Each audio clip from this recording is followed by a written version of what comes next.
जय माँ कामाख्या।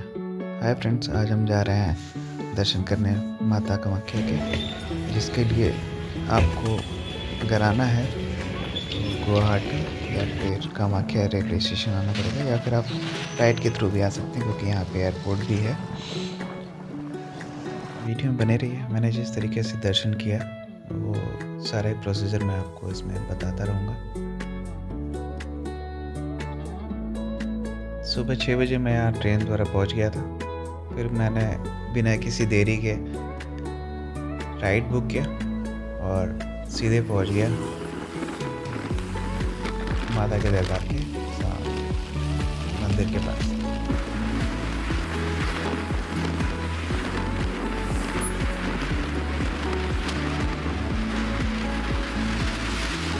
जिस तरीके से पहाड़ पे चढ़ा जा रहा था, मुझे उत्तराखंड और हिमाचल की याद आ रही थी।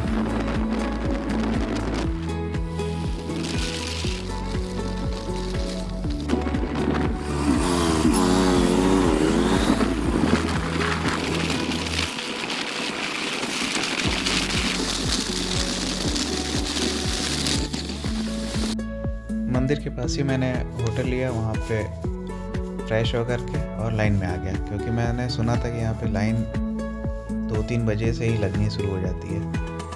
मैं यहाँ पे लाइन में लगा तो उस वक्त करीब 8 बज चुके थे और काफ़ी लंबी लाइन थी,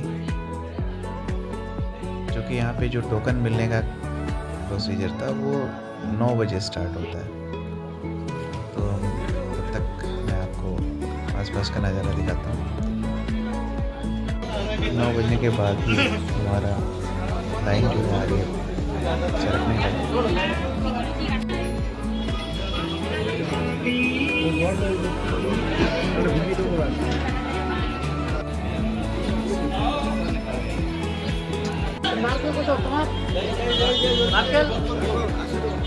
चलो जल्दी चलो, बंद हो जाएगा।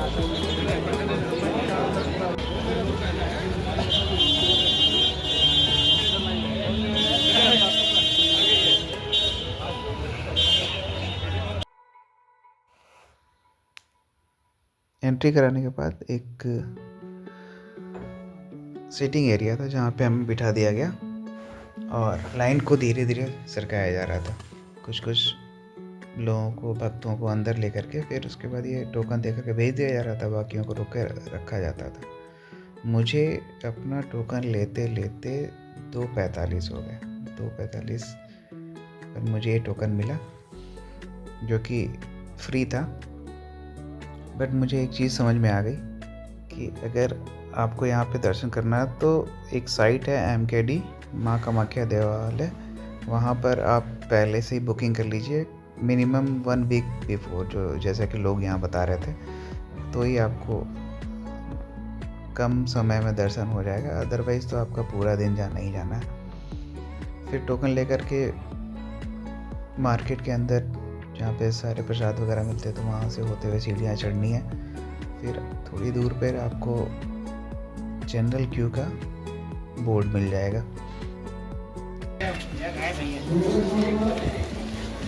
इसमें एंटर करते ही पहले आपका टोकन जो है स्कैन होता है, फिर आपको अंदर ले जाकर के बिठा दिया जाता है।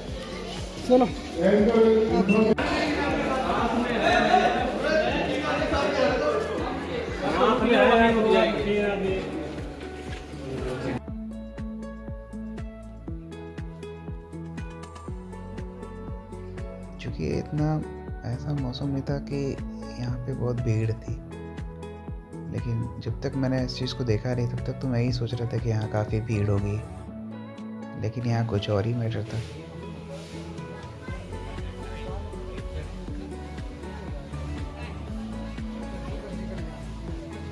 जो हमारी क्यू थी यार 10-15 मिनट पे चलती थी, फिर रुक जाती थी, फिर चलती थी, फिर रुक जाती थी।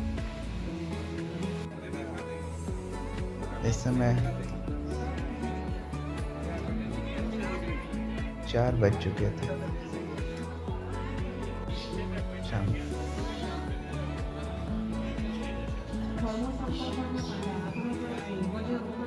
करीब 5-6 बजे मंदिर के करीब पहुंचा गया। फिर भी आप देख सकते हो कि हम अभी क्यू में ही हैं। मंदिर साइड से दिख रहा था तो मैंने यहाँ से उसकी फ़ोटोग्राफी की, क्योंकि इतना भीड़ नहीं था, बट फिर भी जो जनरल लाइन थी उसको रोका हुआ था। सभी लोग परेशान हो रहे थे, उसमें बच्चे भी थे, बुज़ुर्ग भी थे, जो कि सुबह 6 बजे से लगे हुए थे। मैंने तो सोचा था कि माता के दर्शन करूँगा, फिर कुछ अन्न जल ग्रहण करूँगा, तो पूरा दिन ही मेरा निर्जल रह गया। ये था सेक्रीफाइसल हाउस, जहाँ पर लोग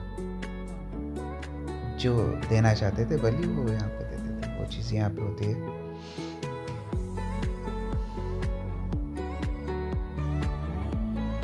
यहाँ तक आने के बाद फिर कुछ वीआईपी लोग आ गए, हमारी लाइन को फिर रोक दिया गया और उन्हें एंट्री कर दिया गया।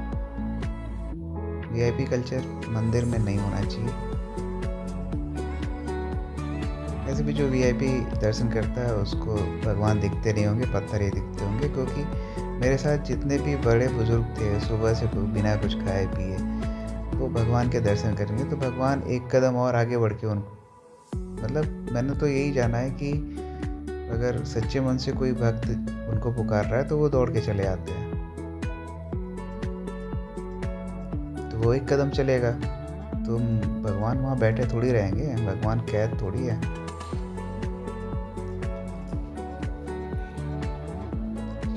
दर्शन करने के उपरांत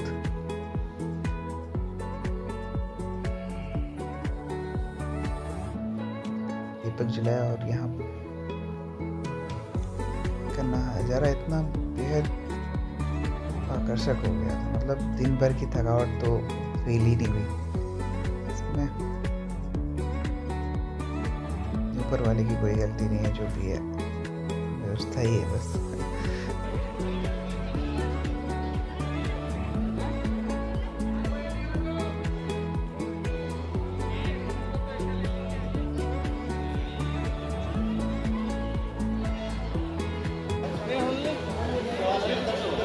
सोचा भी नहीं था कि हाँ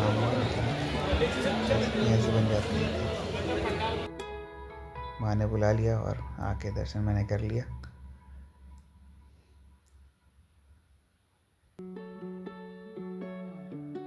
शाम के 7 बज चुके थे या उससे भी ऊपर।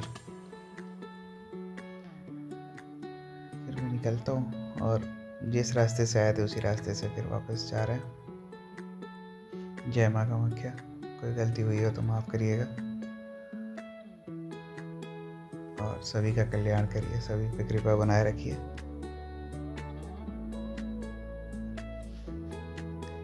मेरे दर्शकों पर भी, मेरे सब्सक्राइबर्स पे भी।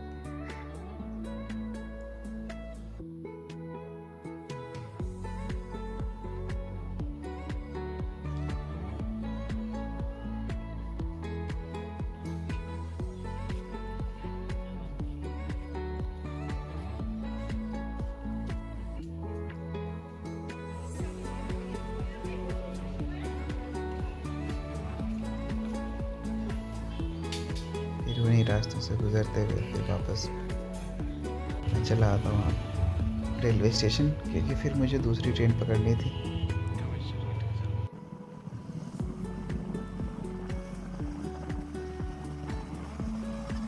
Thank you all for watching this video. Thank you, love you.